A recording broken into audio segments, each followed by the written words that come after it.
I'm just going to go ahead and show you what I recommend for filters, how that integrates with the app, and some tips and tricks for making sure you're getting a good connection rate. So, remind me what area you're in one more time. Denver, Colorado. So, do you guys go in the city of Denver or more of like the outskirts and Aurora and all that type of stuff? Yeah, we're in the Denver metro, so downtown Denver, but then there's six counties that is, surround it. So we're in Adams, Right. Broomfield, Jefferson, Arapahoe, and Boulder and Adams. So we'll know that you'll have six counties that you could select here. And I'm Yep, just going to do Denver just for example. So 246 properties in Denver. And so you're doing single family, it sounds like, right? both. Single family. What was both? What's And the townhouse condominium is the other classification. okay. All right. We'll do townhouse and condos. And are you doing flips or whole? You said both, right? You say if it works out, you could do a flip. If not, you'd Right. So we have wholesale a it. cash buyers list that we market them to because that's our market. How we go to the market is by offering a cash offer, and then we do the PPLs. And so if it's deep enough, we take it down ourselves. If it's not, then we'll wholesale it. And what's happening more often than not is people are looking for, even though they're raising their hand for a cash offer, they're looking. It's a retail ready property. There's not a lot of discount, and we can get the listing because we're first to get to the kitchen table with them and explain the value proposition and how we can list it if they still want, retail value and want to put it on the MLS. One thing that I notice in Indianapolis, where I invest, is the median home price is like 250,000, which is about half the median home price in Denver.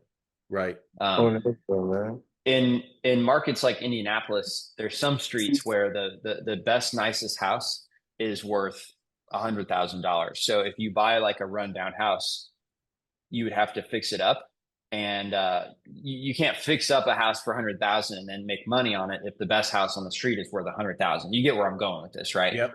Yep. So are there neighborhoods like that in Denver, or is the price just high enough where you would never ever have a house that you just couldn't make money from like that? No, you're not going to get it for 100,000, but if you can buy something in the Denver area in the 200 to 250 range, you're going to make money at all day long because the resale is going to be 525, 550, and that's in the blue collar neighborhoods.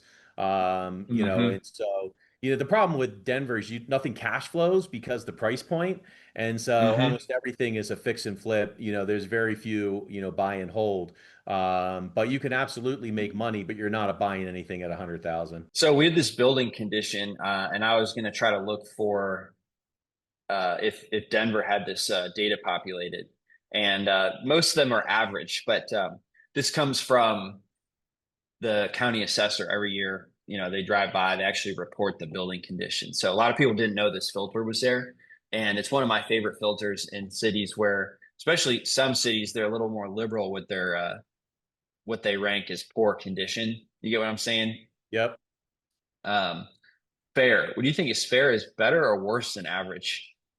Fair is worse than average. You think? Okay. Yeah, it goes poor, fair, average, good, and then excellent. At Okay. least, at least as far as the county forms that we fill out. Oh, you fill out the forms? Yeah, at the time of closing, the title company requires, and it's a form that the county gives us, but the homeowner, the buyer is required to put it in, and all they're trying to do is just track when they go to do the appraisal on it, they're just trying to get some kind of idea of, before they use it as a comp for the rest of the neighborhood, what kind of condition it's in. Yeah. So most of them fit an average, and then good is better than average, right? Good is better than average. Yep. Got it. Okay. Well, I would say then an average home has like some cosmetic problems with it, since you have so many categories above it, right? Like it's not pristine, it's not perfect, or what do you Yeah, think? but you'd be surprised. Most homeowners know what the title company and the county's trying to do. So even if it's a retail ready home in pretty good condition, they're going to put average. Okay. So All the right. So two maybe real not opportunities as useful. are poor and fair. Yeah. And there was only 50. So we can't really use that in Denver. But in Indianapolis, there's definitely way more. So that's why I wanted to check it out. Yeah. Um, well, there you go. In your guys' city that you're not in Denver, it may be more useful. Or what's another county I could select? Maybe they've got more usage of Try this in a different county. Adams County. Spell just like that. Yep. Oh, there we go. All right, let's check this out. See if it loads. They got 3,000, so that's something in Adams County. So let's apply that filter. Anything else that would be really important for you, or maybe a different type of motivation? I guess, do you even use these kind of filters, right? Because you're doing pay per lead right now, so that you're not filtering anything, right? They're just giving you No, leads. but I do go in and look at the filters. It's funny is we do a lot of, not funny, but we do a lot of REO work for Fannie, Freddie, HUD. We've got a lot of banks that we do their listings for as well. But I'm starting to see, especially people who bought in 2022 and after, they have very little equity in the property, and no investor ever targets those. Because obviously they want room, but from a listing perspective on a distressed asset, we can target low equity all day long, and we're the only ones sending on postcards or reaching out to them. So in some of those instances, it's a short sale, but we have a lot of experience in working with the banks. So I love to come in here and use a category that probably no other investor is looking at, and that's people with zero, equity in the property. And if they have zero equity in pre-foreclosure, I can almost always get that listing. Got it. So I'll show you guys how to build that real quick. But before we finish this list, do you have any size requirements? Like, do you have like a maximum or minimum size house? Would you do 1,000 square foot house? Would you do a 3,000 square foot house? Does it matter? Yeah, the average is between 2,500 and 3,500. So, we like the blue collar neighborhoods. We like the largest buying pool. So somewhere 3,000 and less is ideal. Okay. So I wanted to show you guys how to put that in here, and it's a little bit technical because it's so precise. But this is hidden. Not a lot of people know this. So let's say we wanted to filter by the living area. So you said 3,000 or less, right? Right. Well, so less than or equal to 3,000. We could do that, and it's going to give us. It looks like 2,872. You want to also keep in mind that some counties they just don't have the living area recorded. So if you're doing this type of filtering, I always recommend that people do living area unknown, for example, as an or condition. And so say 2,872 now. Let's see if that changes it. It may not. Okay, it didn't in this case. For land, people who are like trying to get land deals, I know they'll typically do acreage, and a lot of land doesn't have the full recorded acreage, for example. So they'll be able to bring in like thousands more properties by having this unknown option. So didn't really bring anything into our equation this time. Looks like Denver and Adams, they record the living area for all their properties. So, but some counties don't. So I wanted to let you guys know that. And then this is just like math class back in middle school, where it's kind of like brackets, like order of operations. So we're looking at all the building condition poor properties, and also this or this. So you kind of separate those. Hopefully that makes sense. The and or in the way that it's like bracketed. If you had done the or outside these brackets, then it would just give you all properties with unknown square feet, whether or not the building condition was poor or not. So anyway, build lists. So big thing for somebody who wants to do cold calling is they'll make 100 calls and everybody will say no, and then they'll get discouraged. So Ken, I'm sure with PPL, even you're not closing all those deals, right? What's your closing ratio, would you say? I'd say it's about 30% on the listing side and probably less than 5% on the cash offer side. And Oh I think wow, sometimes less than 5%. Okay. yeah, I think sometimes our acquisition guys are too quick to jump to the listing rather than giving them the only, you pushing on the cash offer side of it. So I think we could I do better if understand. that was our sole focus and not even offering the listing. I think we'd get more deals.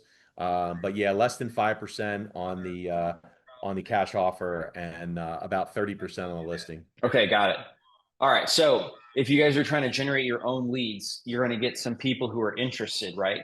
But Ken's saying, hey, maybe like 10% of those people who are interested would actually end up closing a deal. So I wanted to give you guys that it may take 5,000 calls, right, to get somebody who's interested in closing a house. One of my customers, Emmanuel, he does about 24 deals a month. he actually has 5 callers. They're talking with a new homeowner every 30 seconds, but they're making a lot of calls, 5,000 at least calls before they find somebody who's like interested. And that's just 5,000 outbound calls, right? So I'll show you some more of those metrics, but I just wanted to give like a baseline of what to expect there. So Do you foresee in the future having an AI calling option where it just calls everybody for you? And if it reaches them, it's just the AI having the conversation. And if not, then it just goes the AI voicemail. those exist, and I think they're illegal, and they're also not good enough for what I would want. Because I hate to pay for the data, pay for the system, for it to have pauses, right? Or to take it a direction that's like, oh man, I just wasted this actual interested person. So Yeah. we haven't gone the route of using AI to make outbound calls. I just don't see how it's sustainable, because imagine a world where everybody's calling everybody with AI. It's like that's gonna. I don't see how that's gonna be worth investing into. Yeah. Now yeah. So I think one day for sure AI will be good enough, and it's like almost good enough, but I still wouldn't let it handle my incoming leads in like during prime time, because I can always tell when I'm talking to an AI. Like I feel like you can too. And so Yeah. I just wouldn't want to waste a lead that I paid a lot for, to have them get turned off. Yeah. No, I So agree with I you. am all And for AI though. I yeah, just anything yeah. PPL or a funnel where it's a lead that you have generated or paid for, absolutely. But I just a cold email list, or I mean a cold list of absentee owners or whatever you put together, just to have it go out and make phone calls. That would be that would be fantastic. Obviously, I know Pace Mobley pushes one out that he's tries to get people to pay for and sign up for and everything. But I didn't know if that was something on the horizon for you guys. We're actually really focused on data. I think, as you said, you decided to discard your other app memberships because our data was really good and it was included. Um, and we see that as like our focus. And we want to be careful of. It's why we haven't made a multi-line dialer either, right? Because we want to fully focus on being the absolute best. Premium data, easy to filter, instantly export it. We have so much data that we haven't even given you guys yet, right? Like precise road frontage for all of your vacant land is something people are dying for.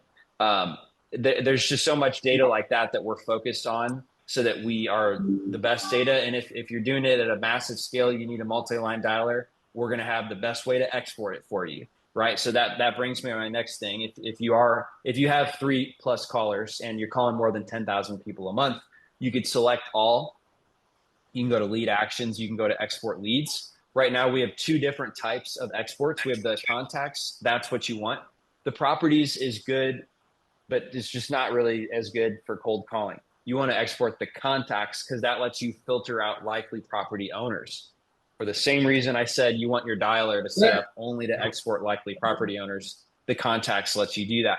And then you could scrub DNC or not. You can remove landline or wireless. The only time you'd want to remove the landlines is if you're texting, if somebody's trying to do a texting. So that's why that's there. And then we have quite a few columns about the property that you can export with it. So that way in your dialer, when you're calling, if it's an external dialer, you could still see that when it comes right up. Thanks for listening to the Deal Machine Real Estate Investing Podcast. Please leave us a review and follow along wherever you're listening to your podcast.